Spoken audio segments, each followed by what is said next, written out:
আজ আমি আমার রান্নাঘরে সকাল সকাল চলে এসেছি। দেখো কত সুন্দর আয়োজন করেছি। আজ একজন তার বাড়ির অনুষ্ঠানের রান্না আমাকে দায়িত্ব দিয়েছে, আর দায়িত্ব যখন নিয়েছি পালন তো করতেই হবে।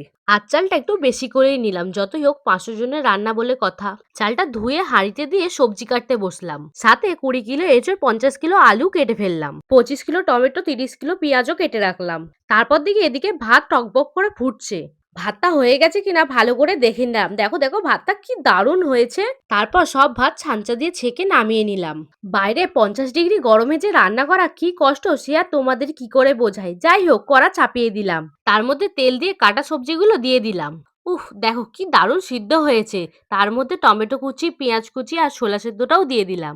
আর একটু ভাজা হয়ে আসতেই 5 কিলো রসুন বাটা আর 10 কিলো আদা বাটা দিয়ে দিলাম, সাথে লঙ্কা, নুন, হলুদ আর আমার স্পেশাল মশলাগুলো দিয়ে দিলাম। তারপর 200 লিটার জল ঢেলে চাপা দিয়ে দিলাম। বন্ধুরা, তোমরাও যদি রিনির রান্নাঘরে খাবার অর্ডার দিতে চাও তাহলে কিন্তু সাবস্ক্রাইব করো চ্যানেলটা।